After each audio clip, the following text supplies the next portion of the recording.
예, 사도행전 19장 성경 공부 두 번째 시간입니다. 8절부터 보겠습니다. 그렇게 이제 에베소 교인들에게 방언이 임했습니다.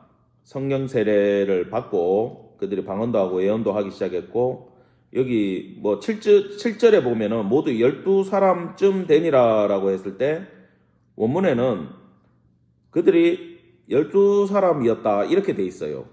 근데 12명을 지금 굉장히 강조를 하거든요. 예수님의 12제자처럼 여기에 모인 제자 12명을 강조하는 문장으로 구성이 되어 있습니다. 자, 8절 봅시다. 바울이 회당에 들어가 회당을 네모치시고요. 그 다음에 9절 끝부분에 두란노 서원을 네모를 쳐주세요. 그리고 화살표로 회당에서 두란노 서원까지 쫙 연결을 해주세요. 이게 회당에서 출발해가지고 결국은 두란노 서원에 가서 복음을 전한 사건입니다. 바울이 우리가 지난주에도 배웠지만 나는 이제 너희들하고 상관없다. 내 이방인의 사도가 되리라 그러면서, 근데 지금 또 어디 갔어요? 이분이 또 회당에 갔죠. 어쩔 수가 없는 분이에요. 그만큼 동족인 유대인들을 사랑했던 바울입니다. 그 첫 번째는 동족을 사랑했기 때문에 갔고, 두 번째는 거기에 사람들이 모여있기 때문에 전략적으로 치고 들어간 거예요. 바울의 전략도 있어요, 그게. 그리고 석 달 동안 담대히 전했어요. 과거 데살로니가에서는 안식일 3번 정도밖에 설교를 못했는데, 그래도 여기 에베소에 와가지고는 석 달 동안 하나님의 말씀을 전했습니다. 그 내용이 뭐냐? 하나님 나라에 관하여 강론하며, 자, 네모 쳐주세요. 하나님 나라에 관하여 강론하며. 밑에 적으시기 바랍니다. 전도의 핵심 주제다. 예수님이 오셔가지고 우리가 마가복음 1장을 금요일날 보고 있지만 그 복음을 전하시잖아요. 유앙겔리온을 선포하실 때 그 내용이 뭐라 그랬어요? 하나님 나라에 대해서 설명을 해주셨다 그랬죠. 지금 예수님은 하나님의 통치 아래에 들어와야 된다라고 계속 얘기를 해주고 있어요. 그건 내가 내일 금요 기도회 때 좀 더 설명을 드리겠습니다. 하나님 나라에 대해서. 그렇게 관하여라는 이 말 자체는, 적으세요, 다양성과 광범위성을 띠고 있어요.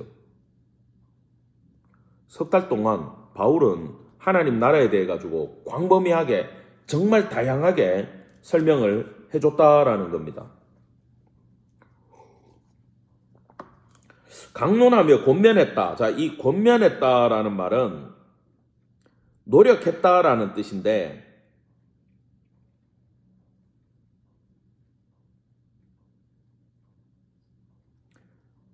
담대히 전했다라는 뜻이 있거든요.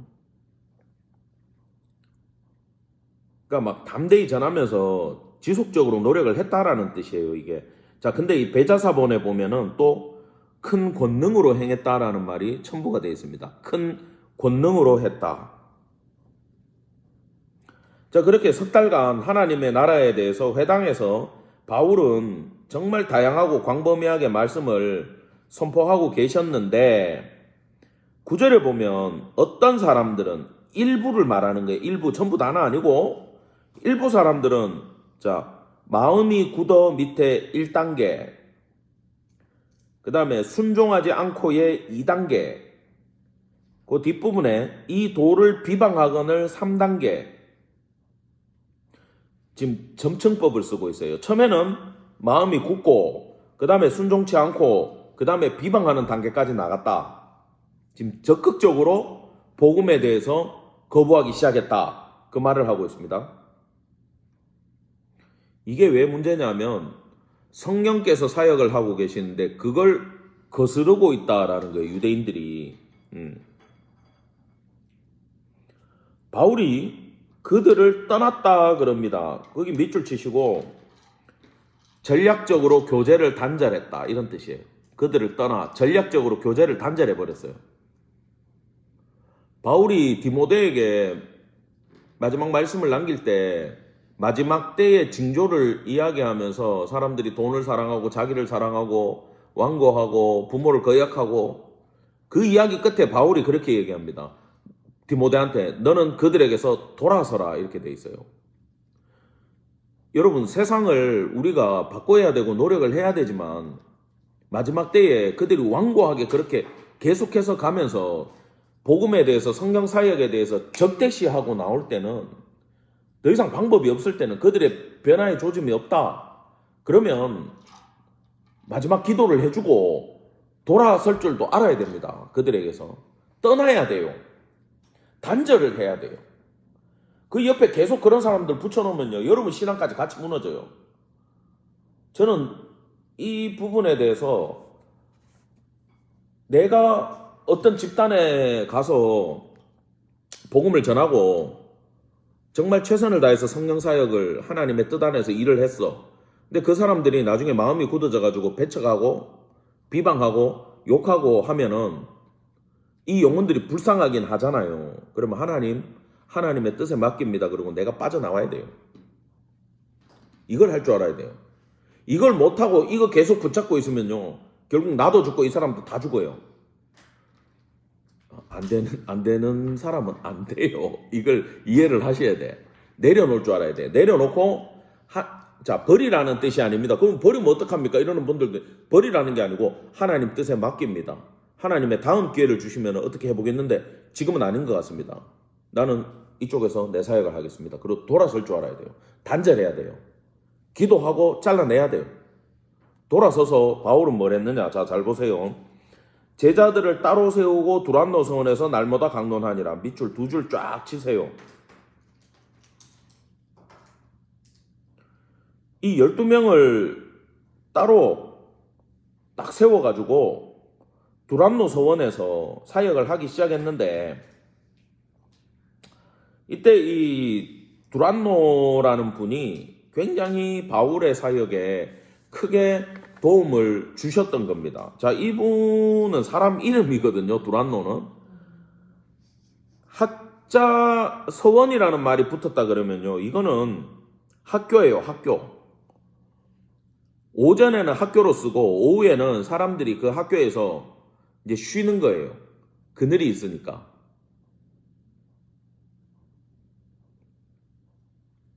오전에는 거기서, 이 두란노는 의사인데 의술을 강연했다고 합니다. 거기서.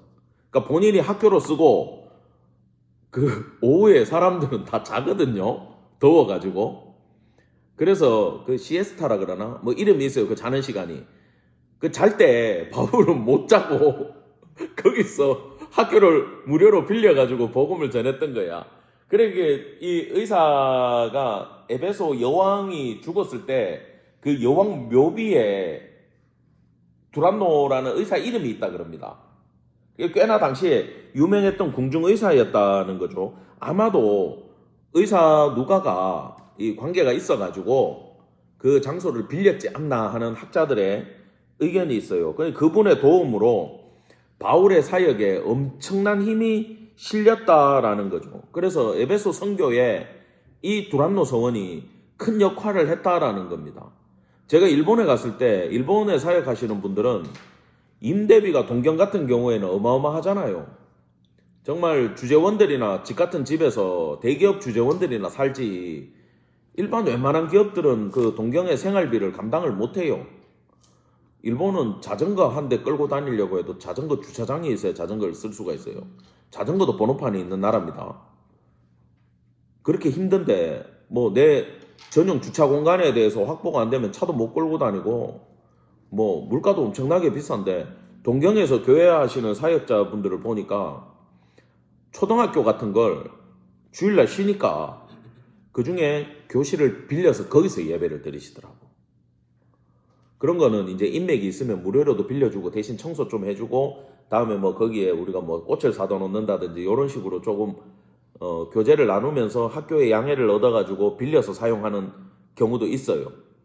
그래서 이 공간을 돈을 주고 산다든지 뭐 전용으로 임대한다든지가 굉장히 힘든 지역에서는 그렇게 하거든요. 지금 바울도 경제적으로는 힘들지 않습니까? 그러니까 어쩔 수 없이 그렇게 빌려서 해야 되는 상황에서 두란노가 큰 힘이 되어줬다라는 겁니다. 거기서 2해 동안, 자, 회당에 석 달, 두란노 성원에서 2년 하면 2년 3개월이죠. 그죠?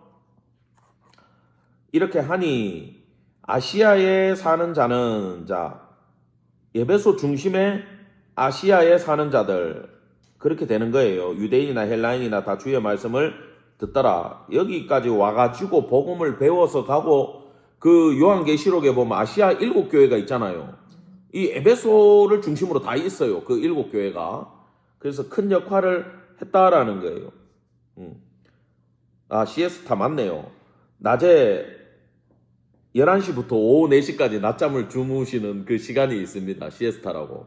근데 더운 지역이니까 바울은요 새벽에 나가가지고 천막 만들고 11시쯤 되면 밥 먹고 다들 쉬는데 그때 여기 와가지고 뭐 했다고요?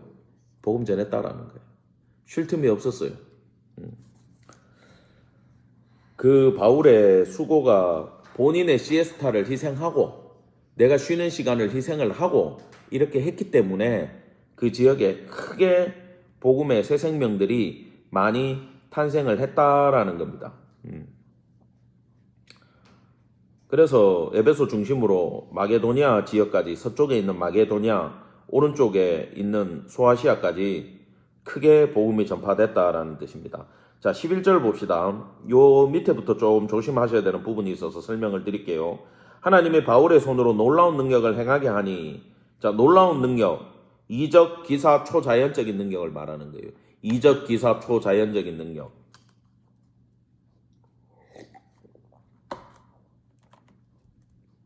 자, 근데 12절에 보면 바울이 쓰던 손수건이나 앞치마 같은 거 가져다가 병든 사람한테 얹으니까 병이 떠나고 악기도 나았어. 옛날에 그 혈루증 여인이 예수님 따라다니면서 뒤에 요래 몰래 와갖고 왜? 나는 부정한 여인이고 여인 유대인인데 나 병 들려 있는데 만지면 예수님 부정해지니까 눈치 보이고 다른 사람한테 돌 맞을까봐 하지도 못하고 몰래 가갖고 이래 딱 만졌는데 예수님이 굳이 내 능력이 나갔다 누구냐 막 이러잖아. 제자들 황당했을 거예요 그때. 굳이 그걸 찾으셔야겠습니까? 이런 마음이었을 거예요. 근데 주님 칭찬하고 싶은 거지. 그 찬양 그 뮤직비디오 주의 옷자락 만지며 그 찬양 보면 그 장면이 딱 나오지 않습니까? 그 여인의 표정이나 정말 잘 찍었어요. 그거 보면은. 근데 그때 그 여인의 믿음도 그거거든요. 나 예수님 옷만 만져도 나음 받을 거야 라는 믿음이 있었거든요. 근데 여기 성도들은 바울이 땀 닦고 코 풀듯 손수건 그것만 내가 갖고 가도 병이 낫겠다. 여러분 이게 신학적으로 옳은 얘기입니까? 틀린 얘기입니까? 예, 이해가 안 된 얘기죠. 근데 하나님이 거기에 왜 역사를 해주셨을까요? 이걸 잘 생각하셔야 돼. 일어난 건 사실이야. 근데 하나님이 그때는 그걸 허락을 하셨어. 베드로는 심지어 베드로 그림자만 내가 밟아도 병이 낫고 막 그런 얘기가 나왔지 않습니까? 예전에. 근데 그거 하나님 왜 허락을 해줬을까? 예수님은 하나님 자체니까 그렇다 치고 베드로나 바울이 거의 막 옛날에 그 저기 입시 때 신학교 입시 때 막 시험 잘 본 선배들 성경책 훔쳐가고 그랬다 그러잖아. 죄송합니다. 편지 한 장 적어놓고 나도 신대원 가야 되겠습니다. 선배님의 성경책이 필요합니다. 이러면서 왜 그럴 것 같아요, 사람들이? 미신인가? 아, 맞죠. 두 가지 문제가 있어요. 간절함이 있었어요, 하나님이 봤을 때. 근데 성경적 지식도 부족하고, 그죠?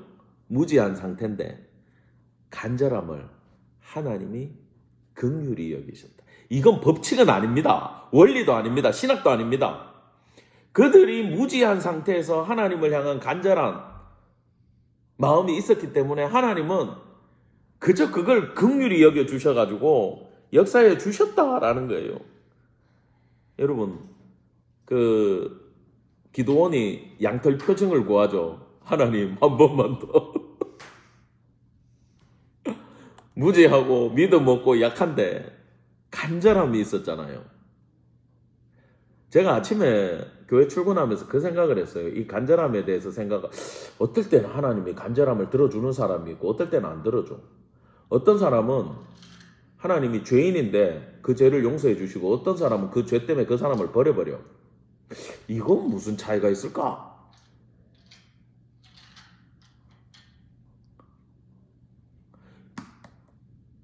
이게 어떤 데서는 되고 어떤 데서는 안 되는 일이거든. 어떤 사람한테는 해주고 어떤 사람한테는 안 해줘요. 사울은 도덕윤리적으로 문제가 없었는데 월권 해가지고 사무엘도 레위인 아니고 사울도 레위인 아니요. 근데 제사 지냈다고 하나님 버려버리잖아요. 그 월권이라고 작은 제사로. 근데 다윗은 우리아 죽이고 바세바 범하고 쌩 난리를 쳤는데 하나님이 내 마음에 합한 자들 이래 버리잖아요. 이거 이해가 되세요? 그 사람 마음 상태가 없인 거 아니에요? 아, 좀 비슷하게 가고 있어. 중심 또 내가 잘 쓰는 말 방자로 시작해. 방인 방향성. 방향성. 다윗은 죄를 지었지만 항상 그 방향이 하나님을 향하고 있었고 하나님 사랑하고 있었고 잠시 방심하고 잠시 나태할 때 넘어가 버린 거거든. 그럼에도 회개하고 방향은 계속 하나님한테 맞추잖아. 다윗은 이랬는데 사울은요 방향이 자기야. 내가 잘 되는 게 중요한 거에 하나님을 이용하고 있었어. 이런 사람은 하나님이 용서를 안 해줘요. 방향성이에요. 그래서 여러분 하나님 멀리 떨어져 있다고 할지라도 방향이 하나님을 향하고 있는 사람은 하나님 땡겨오십니다. 근데 교회 안에 있어도 방향이 자기 욕심을 채우고 있는 사람은 하나님이 용서해 주시질 않더라고요. 이 진짜 중요한 이야기예요. 이들의 연약함, 부족함, 하나님의 지식에 대해서 멀리 있어도 하나님을 갈망하는 그 마음을 보셨기 때문에 그 간절함 가운데 하나님이 이들에게 역사를 해주셨다 이렇게 보면 됩니다. 그런데 이제 13절에 더 놀라운 재미있는 사건이 일어나요. 자, 이에 돌아다니며 마술하는 어떤 유대인들이 밑줄 쫙 치세요. 이게 뭔지 이해를 하셔야 돼요.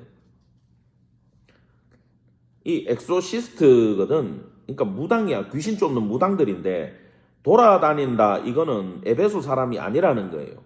그리고 광범위한 지역을 돌아다닌다라는 건 직업적으로 하는 놈들이거든요. 요세푸스의 역사 기록에 보면 솔로몬 시대 때도 이런 놈들이 있었는데 아브라함의 이름으로 그 다음에 왕인 솔로몬의 이름으로 귀신을 쫓아내려는 놈들이 있었대요. 이 놈들은 근본적으로 방향이 잘못된 놈들이죠. 내가 이거 설명하려고 미리 방향성을 얘기했는데 이 놈들은 근본적으로 방향이 잘못돼서 누구 이름을 갖고 오냐가 중요한 게 아니고 방향이 내 직업이잖아. 이게 축기가 돈 받으려고 하는 거야. 이게 잘못됐다라는 얘기를 하는 겁니다.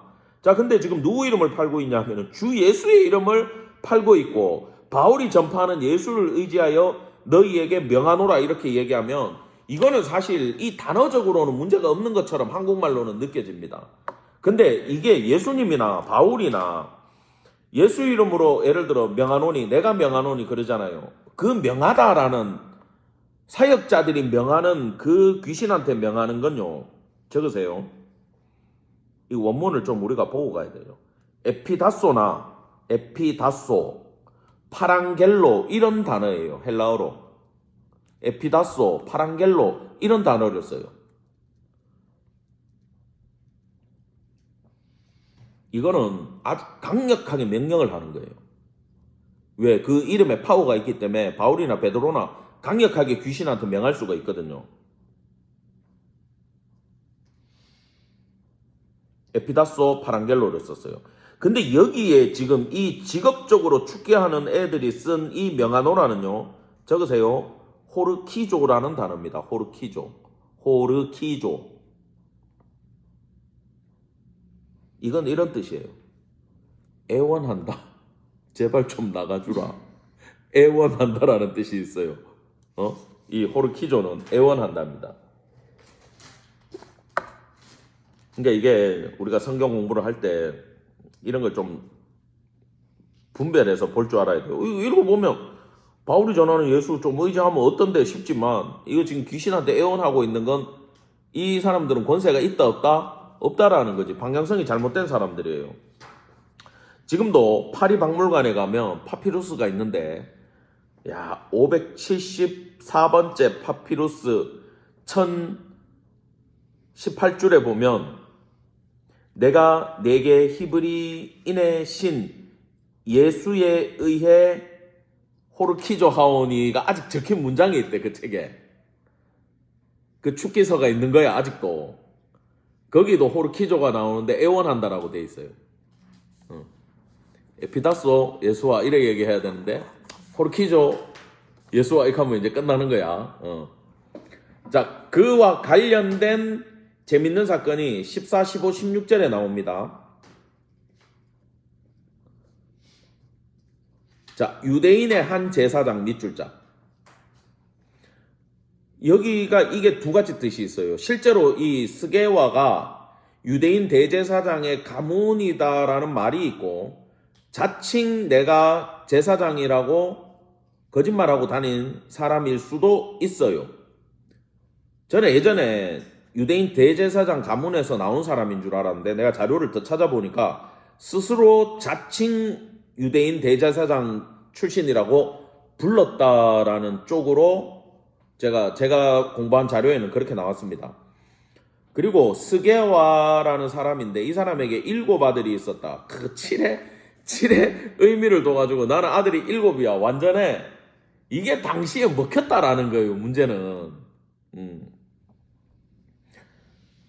자, 이 사람들도 이제 호르키조 한 거예요. 예수 이름으로 영업을 띈 거예요. 근데 귀신이 악기가 그럽니다.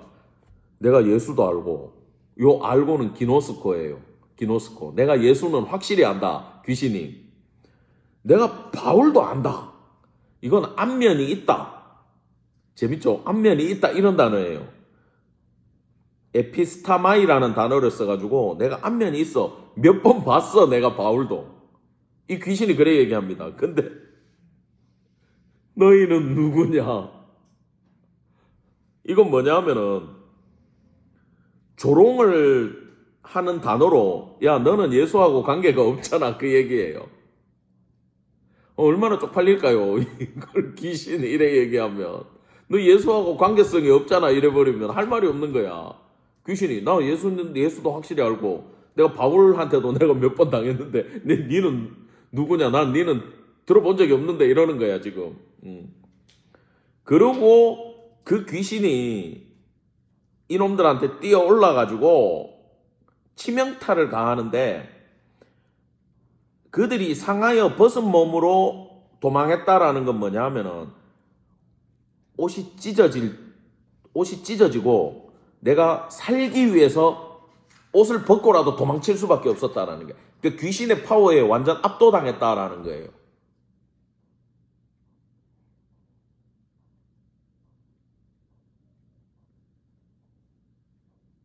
이 힘센 귀신 만나면 힘들어요. 엄청나게 힘이 세더라고. 조심하셔야 됩니다.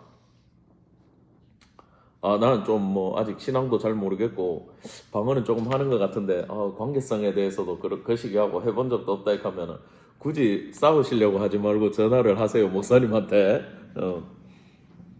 자, 에베소에 사는 유대인과 헬라인들이 다 이 사건 때문에 이 일을 알고 두려워했다. 밑줄짝 이 일을 알고 두려워했다. 이게 1번 사건이에요. 두려워한 게. 왜 그러냐? 상식적으로도 예상이 안 되고 완전 초자연 현상인데 야, 바울은 쫓아내고 바울 일행은 손수건만 우리가 만져도 치유가 되는데 저 스게와와 7 아들은 가짜구나. 귀신이 알아보더라. 이래 된 거야 지금. 짝퉁을 귀신이 분별했다. 그러면 누가 진짜요? 바울이 진짜지. 그 첫 번째는 바울 일행들한테 경외감을 느꼈다. 두려움을 느꼈고 두 번째는 야 그러면 이게 진짜 누구 때문이냐? 그 이름의 힘이 뭐냐? 예수님 살아계시구나 이렇게 된 거야 지금. 귀신이 얘기를 하잖아. 예수를 안다고. 예수님 살아계시네. 그래서 예수 이름을 높이기 시작했는데 원문에 보면 지속적으로 예수 이름을 높였대요. 그러면서 바울이 하는 저 사역이 진짜고 예수 이름 판다고 되는 건 아니더라. 예수 이름 팔아서는 잘못하면 죽는다. 바울이 하는 사역이 진짜다. 예수님 진짜 부활하셨고 살아계신다. 이렇게 예배소인들한테 팍 각성이 돼버린 거예요. 그래가지고 세 번째 사건이 뭐냐? 18절에 믿는 사람이 와가지고 그 자복하고 행한 일을 알리며 회개의 물결이 일어나가지고 지금 전부 다 막 그 바울하고 제자들 앞에 가가 내가 옛날에 이런 죄를 지었습니다. 예수님한테 용서를 받아야 되겠습니다. 도와주세요. 이러면서 지금 터닝 포인트가 이 사건 때문에 일어난 거예요. 근데 심지어 19절에 네 번째 이런 사건이 있었어요. 마술을 행하던 이 무당들이죠. 자기들의 마술 서적 있잖아요. 아까 그 파피루스 얘기했잖아요. 그런 책들을 모아가지고 모든 사람들 보는데 나와가지고 이걸 지금 불태우고 회개하기 시작하는 거야. 이 마술 가짜입니다. 이거 하다가 귀신한테 죽겠다. 우린 이제 예수님 믿겠다. 이러면서 돌아온 마법사들이 불채운 책이 은 5만이나 되더라. 자, 은 5만, 19절에 은 5만 밑줄 짝. 은 5만 한번 있어 봤으면 좋겠어요. 25억이에요. 근데 25억치를 불태운다는 건 과거를 완전 청산한 거죠. 그게 완전 헛된 걸 깨달았어요. 야, 한 권에 10,000원이라고 해도 25만 권이야. 25만 권. 얼마나 많았겠어. 야, 이걸 또 다 세고 있는 사람은 뭐예요? 마술의 무익함 깨닫고 두려움 가운데 이 일을 행했다라는 겁니다. 자, 20절 별표. 이와 같이 주의 말씀이 힘이 있어 흥왕하여 세력을 얻더라. 자, 별표 치고 결론이에요. 주의 말씀이 힘이 있다. 네모 딱 치세요. 이 사건을 일으킨 근본적인 원인은 뭐냐? 주의 말씀에 있었다라는 거예요. 믿으십니까? 아멘. 예배소 부흥은 귀신도 아니고 바울도 아니에요. 주의 말씀이 힘이 있기 때문이에요. 말씀 자체가 힘이 있습니다. 뭐 굳이 뭘 바꾸려고 하지 말고 주의 말씀을 가까이 하면 바뀌어요. 계속 집에 찬양 틀어놓으시는 분도 있는데 성경도 좀 틀어놓고 성경 구절 적어가지고 화장실이고 어디고 다 붙여요. 그 주의 말씀 보는 것 자체가 힘이 있다니까요.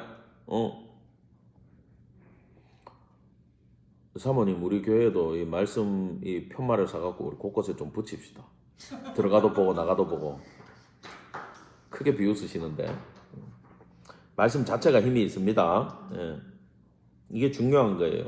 이것 때문에 사도 요한도 여기 와갖고 사역했죠. 폴리캅도 이레니우스, 소아시아 부흥 다 에베소가 이끌었어요. 뭐 때문에? 주의 말씀 때문에. 말씀이 살아있으면 무조건 됩니다. 가정에 말씀이 살아있으면 가정이 회복되고요. 자식들이 일어나고요. 교회 말씀이 살아있으면 그 교회는 반드시 됩니다. 말씀에 집중하시기 바랍니다. 자, 이 일이 있은 후에 21절부터 이제 끝까지 41절은 조금 빨리 나갈게요. 에베소 회심 사건 이후에 바울이 원문에 또 성령으로 이 일이 있어요. 성령으로. 바울이 성령으로 마게도니아와 아가야를 거쳐 예루살렘에 가기로 작정하여 이르되 내가 거기 갔다가 후에 로마도 보아야 하리라 하고. 자, 21절 자체는 삽입구절이요. 삽입구절. 그러니까 요거는 역사가 아니고 바울이 혼자 지금 생각했던 걸 딱 누가가 알고 삽입을 해놨어. 바울이 에베소 회심 사건 이후에 이런 놀라운 계획을 세웠다. 자, 지금 있는 데가 아시아잖아요. 왼쪽이 마게도니아라 그랬죠. 거기를 거쳐가지고 내가 예루살렘에 가가지고 성경 헌금 전해주고 마지막으로 내가 로마도 봐야 되겠다 하고 나중에 로마도 찍고 스페인까지 갔다 오셔. 그러니까 전 유럽을 다 다니신 거야. 유럽 투어 일정을 지금 잡으셨어요. 이거 뭐냐? 원대한 선교 계획을 꿈꾸기 시작했어. 뭐 때문에? 이 에베소 사건 때문에. 대박이 터지니까 내가 말이야, 힘이 있을 때 말이야, 내가 저까지 다 가야 되겠어. 지금 계획을 엄청나게 세우셨다라는 겁니다. 자, 자기를 돕는 사람 중에서 디모데와 에라스도 두 사람을 마게도냐로 보내고 파견 보낸 거예요. 왜 보냈냐면 아까 여기 마게도냐 가야 되겠다 그랬잖아요. 디모데가 물었겠지. 그 왜 갑니까? 그러니까 내가 다음에 거기 갈 건데 니들 미리 가서 터를 닦아놔라. 밭을 만들어놔라. 나는 요 아시아에 좀 더 있다 갈게. 그게 바울이 여기 아시아에 왜 남았냐 하면 적으세요. 22절에 이 고린도전서 16장에 나오는데 5월 달에 여기 아데미 축제가 있어. 여기 아데미 축제가 있으니까 그때 내가 사람들 말 몰릴 거 아니에요. 그때 내가 여기서 좀 전도를 더 해야 되겠다라고 예상을 한 거예요. 그러니까 디모데는 우리가 아는 그 디모데 전후서를 받았던 디모데고, 여기 에라스도라는 사람은 적으세요. 고린도 교회의 재무 맡았던 분이에요. 이분은 고린도에서 따라 나서 가지고 부르기아, 갈라디아, 에베소까지 지금 계속 따라다녔어요. 근데 지금 마게도니아까지 보내죠, 바울이. 이분도 대단한 사역자입니다. 그때쯤 되어 이 도로 말미암아 적지 않은 소동이 일어났다. 그 일으킨 사람이 24절에 나오는 데메드리오라는 사람인데, 이 사람은 아데미 신상의 모형을 만드는 사람으로 돼 있어요. 근데 뭐 우리한테 그렇게 중요한 건 아닌데, 이 아데미가 아르테미도스 해가지고 로마에서는 다이아나로 부르는 그 신 아데미를 말하는 거지, 그 로마 신화의 아폴로 여동생 아데미는 아닙니다. 근데 우리한테는 중요하지 않습니다. 참고로. 근데 5월에 축제가 있고, 이 검색 사이트에 여러분들이 아데미 치면 어떤 여신이 이렇게 떡 서갖고 있는데, 이 유방이 12개나 달려가지고 많이 달려있는 여자 본 적 있죠? 나중에 검색해 보세요. 괴물이죠. 왜? 풍요의 여신인 거예요. 이만큼 먹여 살릴 수 있다 이 뜻이거든요. 그게 이제 아데미 신상인데, 그걸 지금 은으로 만들던 사람입니다. 은으로 아데미 신상을 만들어 가지고, 이게 에베소 지역의 명물이에요. 명물. 그 유럽에 이걸 크게 장사를 하던 사람이고, 여기 데메드리오는 거기서 그 직공들의 연합체, 조합이 있는데 그 조합장이야, 이 사람이. 그리고 아데미 신전에 12명의 신전 수호자의 이름이 올라가 있는 사람이에요. 실제로 기록에 있어요. 이 사람이 유명한 사람이에요. 그쪽에서는 영향력이 있다는 거지. 왜냐하면 아데미 신전의 수호자로서 이 사람은 문지기다는 비석이 발견됐어. 기원전 1세기경에 비석이 발견이 됐는데, 그때 데메드리오라는 이름이 나왔대요. 그러니까 이 사건이 진실성인 걸 보여주는 거죠. 적지 않게 벌이를 했다라는 건 뭐냐 하면은, 집집마다 이 아데미 신상 은으로 만들어가지고 하나씩 두는 게 당시에 이게 불문율이야, 법이야, 거의. 그래서 유행을 크게 탔다 이거죠. 근데 이제 이 사람이 열받은 게 25절에 보세요. 그 직공들과 영업하는 자들 다 모아가지고 이제 집단 이기심을 자극을 합니다. 이 기업에도 뭐 노조가 좋은 일도 하는데, 집단 이기심을 자극해가지고 이 노조가 지 자식들까지, 우리나라도 그렇잖아요. 취직을 시켜라 그러고 막 억대 연봉을 받아가는 거 저는 잘못됐다고 보는데, 자, 이 집단 이기심을 자극하면 안 돼요. 여러분도 알거니와 우리의 풍족한 생활이 이 생업에 있는데, 여기 풍족한 생활은 심지어 이런 뜻이야. 행복한 생활. 얼마나 이 사업이 짭짤했으면 이것 때문에 너무너무 행복하게 지금 잘 살고 있다라는 거지. 근데 이 바울이 에베소뿐만 아니라 전 아시아, 소아시아, 지금 튀르키예 지역에서 수많은 사람들한테 전도를 해가지고, 핵심이야. 사람의 손으로 만든 것은 신이 아니라, 밑줄 쫙 치세요. 복음의 핵심이죠. 우상 만들지 마라. 신이 아니다. 아무 힘이 없다. 예수 이름에 힘이 있다. 그 얘기를 하는 거 아닙니까? 이래버리니까 이게 경제적인 손실이 우리한테 너무 크다. 그러면서 27절에 우리의 이 영업이 천해질 위험이 있다. 사람들이 이제 우리를 무시할 거 아니냐. 장사가 안 될 거 아니냐. 우리의 행복한 생활이 바울 때문에 끝날 거다라는 게 이 이기심이고, 두 번째, 큰 여신 아데미의 신전도 무시당할 거다. 로마 전 지역에 지금 전 식민지 모든 곳에 아데미 신상이 지금 다 수출돼가지고 나가는데, 야, 이 사업도 망할 뿐 아니라 아데미 신전까지 무시당하는 거 아니냐. 내가 아데미 신전의 수호자인데, 내가 찾아보니까요, 이 신전이요, 높이가 17m, 폭이 48m, 길이가 103m. 이 앞에 들어가면 끝까지 100m야. 안에 기둥이, 이걸 받치는 기둥이 100개가 있대. 아데미 신전이 그렇게 컸어요. 사람들이 점점 아데미를 숭배하다가 지금 하나님 앞에 예배자들로 바뀌고 있으니까 이 장사하는 사람들이 지금 위기감을 느낀 거예요. 그래가지고 28절에 그들이 이게 분노가 막 가득히 끌어올라가지고 이겁니다. 분노가 들끓었다. 그리고는 거리로 뛰쳐나갔다. 그리고는 외치기 시작했다. 이 말이에요. 근데 그 외친 문구가 재밌는 게 이 거리가요. 폭이 11m 도로래요. 어마어마하죠? 그러니까 뭐 어딥니까 우리나라? 광화문? 시청 앞. 그런데 지금 뛰쳐나가가지고 외칩니다. 뭐라고? 크다 에베소 사람의 아데미여. 원문에 이렇게 돼 있어요. 에베소의 아데미는 위대하다. 이렇게 돼 있어요. 원문에. 이게 뭐냐? 에베소 그 5월 축제 때 외치는 그 문구입니다. 그때 기도할 때 이렇게 기도를 했대요. 외치면서. 에베소의 아데미는 위대하다. 위대하다. 이렇게 외쳤대요. 이 사람들이.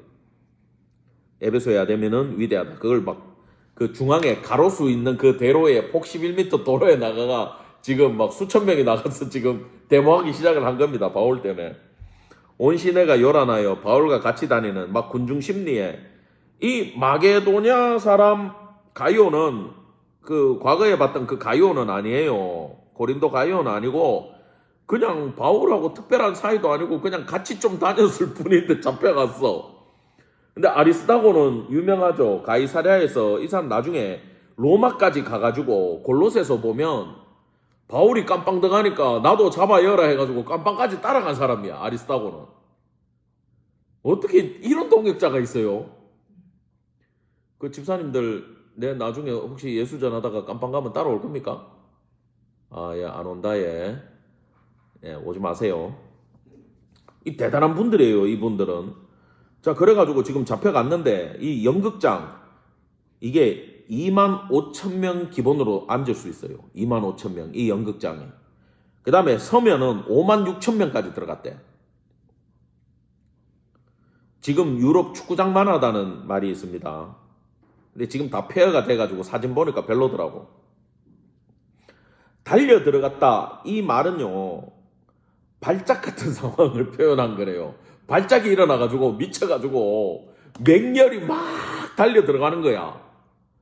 그만큼 사람이 집단 이기심으로 겉으로는 뭔가 아데미를 위하는 것 같지만 속으로는 지 장사 망할까봐 지금 미친 거거든요. 바울이 고린도전서 15장에서 에베소에서 내가 맹수와 더불어 싸웠다 그랬잖아. 이 상황을 말하는 거야. 이 미친놈들. 자, 바울이 백성 가운데로 지금 이 연극장으로 들어가려고 하니까 제자들이 말려. 들어가면 죽잖아요. 근데 바울은 대단한 용기와 동료애가 있죠. 내 죽어도 들어가가 내 한판 한다 지금 이거 아니야 지금 바울은. 근데 들어가면은 지금 밟혀 죽습니다 이거는. 그리고 또 31절에 관리 중에 이 사람들은 정치 종교적 책임자라는 뜻이에요. 관리 중에 바울 친구가 있어. 그럼 복음이 지금 관리자들한테까지 갔다라는 건 지도자한테까지 간 거거든요. 바울의 복음이 상류층까지도 다 휩쓸었다라는 얘기예요. 바울한테 지금 소식을 보냈습니다. 연극장에 들어가지 마라. 객관적으로 내가 상황을 파악해 보니까 사람들 미쳤다. 지금 들어가면 죽는다. 지금 그 이야기를 하는 거예요. 이 당시 시대에 이런 관리자들을 로마에서 왜 뒀냐 하면 로마가 식민지를 이끌어 나가기 위해서 신전을 만들고 거기 또 황제 숭배까지 같이 하면서 이 니들이 믿는 이 신과 황제는 동급 내지는 황제가 더 높다고 더 높은데 황제 신전을 만들었대요. 그래가지고 황제를 숭배하게 하면서 그러니까 자기가 아데미 신을 섬기는데 아데미 신의 오빠가 지금 황제네? 그 황제까지 같이 모실 거 아니야. 그러면 로마에서 무슨 얘기하면은 신이 이야기한 걸로 듣는 거예요. 그걸 시키려고 관리자들을 보냈는데 그 사람들까지 지금 예수 믿고 바울을 도와주고 있다 그 뜻입니다. 32절은 원인도 목적도 모른 채 지금 선동에 이끌리고 있다라는 거예요. 여러분 뭐 데모를 하든 뭘 하든 다 좋은데 목적은 알고 하세요. 맹목적으로 하시면 안 돼. 자, 유대인들의 무리 가운데 알렉산더를 권하여 앞으로 내밀었다. 34절까지 이 이야기는 뭐냐면은 지금 이 유대인 알렉산더 이 친구는 뭐냐면은 유대인이고 하나님을 아는 사람인데 심지어 이 사람은 아까 아담이 만들던 사람은 은으로 만들었잖아요. 이 사람은 구리로 우상 만들던 사람이야. 그 유대인들이 여기서 어떤 장사를 했냐면 현지인들이 은으로 하니까 더 금색으로 지금 구리로 만들어가 우상을 팔던 놈들의 대표가 알렉산더야. 그러니까 지금 유대인들은 이 폭도들 때문에 자기들 사업까지 안 될까봐 우리 유대인이고 바울도 유대인이지만 우리는 바울하고 달라요. 우리는 배척하지 마세요. 지금 그 이야기 하려고 하는 거야. 진짜 나쁜 놈들이지. 민족성도 없어. 돈밖에 몰라. 그래가지고 그걸 해명하려고 하려다가 그 해명 사건까지도 지금 격분한 에베소 헬라인들 때문에 실패했다라는 얘기가 33, 34절입니다. 그리고 이 사람들이 2시간이나 아까 그 기도문을 에베소의 아데미는 위대하다를 지금 2시간 동안 미친 거죠. 그래서 이제 35절부터 이제 서기장이 이걸 깔아 앉추는데 서기장 이 사람은 이제 서기장은 뭐냐 행정관이라는 뜻인데 권위가 있는 사람이에요. 쭉 들어보니까 그냥 이 데메드리오의 종교적 허영심을 이용한 이 데모 때문에 자기들이 지금 곤란해지게 생겼거든. 폭동이 일어나면 무조건 로마에서는 관리들이 문책을 받아요. 그게 지금 설득을 하기 시작하는데 말을 잘합니다, 이 사람이. 에베소시가 큰 아데미아 제우스에게서 내려온 우상의 신전지기가 된 줄을 누가 모르냐? 어리석게 왜 자꾸 외치냐? 그 2시간 동안 소리 안 질러도 사람들 다 안다. 에베소는 아데미의 신전지기인 걸 다 안다, 사람들이. 아는 얘기 왜 자꾸 떠드냐? 이 무식한 놈들아. 그렇게 얘기를 하는 거예요. 그 황제 신전과 아데미 신전에 그걸 다 같이 모셨는데 동전에 인쇄가 돼 있대요. 에베소는 이 신전의 수호자들이다. 이렇게 인쇄가 돼 있대, 동전에. 그 동전도 있지 않냐?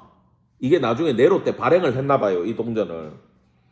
그리고 하늘에서 운석이 떨어지는 게 이 신전에 모셔놨는데 이걸 제우스가 보내줬다라는 거야, 하늘에서. 그것까지 모시고 있는 거야, 막. 그러니까 막 우상숭배에 극치에 달해져 있는데 그 에베소가 그런 건지 누가 모르냐? 다 알잖냐? 근데 니들 경솔하게 행동하지 마라. 걱정하지 마라. 이 바울 때문에 신전의 권위도 부인될 수 없고 에베소의 위치도 아무 문제가 없다. 큰일 아니다. 그렇게 얘기하는 거예요. 그리고 생각을 해봐라. 37절에 여기 가이오와 아리스타고가 신전의 물건을 훔친 것도 아니고 여신을 비방하지도 않았어. 죄진 게 없어, 현행법상. 신전의 물건 훔친 건요 절도죄로 안 다스리고요. 이거는 신전에서 행하는 의식을 그 물건이 없으면 못 하잖아요. 그걸 방해한 게 되니까 이거는 신성모독죄로 처벌을 받는 중대 범죄들이에요. 그런 거 아무것도 안 했지 않냐. 근데 니들이 이 사람들을 37절에 붙잡아 갖고 왔어. 이 붙잡아 갖고 왔다라는 죽이려고 했다라는 뜻입니다. 죽이려고 붙잡아 온 거예요. 형사상 책임이 없는데 니들이 죽이려고 그랬지 않냐. 그래 니들 죄가 더 클 수 있다. 자, 38절은 이런 뜻입니다. 개인적인 불만이 있으면 지방 총독이 개최하는 재판에 정식으로 소송을 진행하고 39절은 개인적인 일이 아니라 공적인 일이면은 여기에 공식적으로 민회에 등록해가 재판을 받아라 그거예요. 위에는 사적인 거, 밑에는 공적인 거 얘기하는 거예요. 오늘 40절에 아무 이유도 없이 이 사람들 잡아가지고 괜히 사람 죽이고 소요사건 일으켰다가는 나중에 로마 법에 의해 가지고 우리가 추궁을 당할 수 있고 문제가 될 수 있어. 니들까지도. 그러니까 절대 이런 일은 일어나면 안 돼. 그러면서 다 흩어져 집에 가 그런 거야. 그래서 지금 2시간 동안 외치다가 다 집에 갔어요. 자, 결론이 어떻게 난 거예요, 이 사건에. 바울이 전하는 복음은 로마법상 문제가 있다 없다? 없다. 그러니까 맹목적으로 이 미친 이익에 휘둘리는 이 군중들에게서부터 로마의 법이 바울과 에베소 교회를 뭐 해줬다? 보호해주는 일이 생겼다라는 겁니다. 그만큼요, 하나님이 복음을 전해야 될 때는 이 로마의 법도 이용하시고, 지금 로마법상 문제가 없는 거잖아요. 나중에 네로부터 이어지는 그 핍박이 있어요. 네로부터 도미티안 황제까지 핍박을 하는데, 이렇게 황제가 기독교를 적으로 돌리기 전까지는 바울이 복음을 전하던 이 시대에는 로마의 법과, 그죠? 뭐가 있죠? 로마의 도로가 있죠. 그 다음에 로마의 시민권이 있죠. 이게 바울이 전도하는데 큰 힘이 되어주고 기독교의 초기 전파에 놀라운 힘을 실어줬다라는 겁니다. 이게요, 얼마나 선풍적인 그런 복음이 전해졌든지, 이 사건 이후 40년 뒤에 이 지방의 관리가 트라이안 황제한테 보냈던 편지가 발견이 됐는데, 40년 뒤에요, 그 사람이 이렇게 적었어요. 이 예수에 대한 미신의 이 태풍은 도시뿐만 아니라 시골 마을 곳곳을 휩쓸고 있습니다. 어떻게 하면 좋겠습니까? 복음이 어떻게 퍼졌는지 알겠죠? 40년 뒤까지도 어마어마하게 지금 복음이 전파되고 있다라는 거예요. 근데 한번 보세요. 옛날에 바울이 아시아로 와가지고, 이 아시아잖아. 여기서 복음을 전하려고 할 때 바울을 턴시켜가지고 마게도니아, 유럽으로 보냈잖아. 근데 하나님의 때가 딱 되니까 유럽에 있던 바울을 지금 어디로 보낸 거예요? 아시아로 보내가지고 이렇게 막 그냥 한마디로 여러분 돈 좋아하니까 25억 원치의 그 무당의 주문서 마법책을 태우는 역사와 에베소시가 이렇게 변화되고 법적으로 보호받는 역사가 일어나서 아시아 일대 복음이 쫙 하고 퍼지지 않습니까? 그때 이제 사도 요한이 와가지고 에베소 교회를 또 딱 이끌고 나가잖아요. 여러분, 하나님의 성교에 하나님의 때가 있음을 기억하기 바랍니다. 하나님이 그때 유럽으로 보낸 이유는 이때를 준비하고 있었다라는 거예요. 그래서 성령께서 이끄심을 여러분 믿으시고, 우리 애는 왜 그래? 우리 하는 일은 왜 이래? 사업이 안 돼? 돈이 없어? 우린 열심히 신앙생활 하는데 왜 부흥이 안 돼? 뭐가 안 돼? 걱정하지 마세요. 따라합시다. 하나님의 때가 있다. 예, 하나님의 때가 있습니다. 그래서 특별히 이 복음 관련된 일에 하나님이 친히 개입하실 때는 그 때를 따라 하나님의 카이로스를 따라 움직이는 성도 되기를 간절히 축원합니다. 예, 기도하고 마치겠습니다. 하나님 은혜를 감사드립니다. 오늘 바울의 제3차 여행 중 에베소에서 있었던 큰 사건들을 배웁니다. 예수 그리스도, 하나님의 나라에 대한 그 복음이 얼마나 힘이 있었는지, 그것이 어떤 역할을 했는지, 하나님의 때에 어떤 일이 있었는지를 저희가 배웠습니다. 우리 역시 하나님의 나라에 관한 그 복음 가슴에 품고 예수가 왕된 삶을 살아가는 성도 다 될 수 있도록 은혜를 허락하여 주시고, 하나님의 때에 하나님이 섬기시고 전파하고자 하는 모든 일에 쓰임받는 귀한 성도들 다 되어질 수 있도록 복의 복을 다하여 주시옵소서. 감사드리며 우리 구주 예수 그리스도 이름으로 간절히 기도드렸습니다. 아멘. 수고하셨습니다. 감사합니다.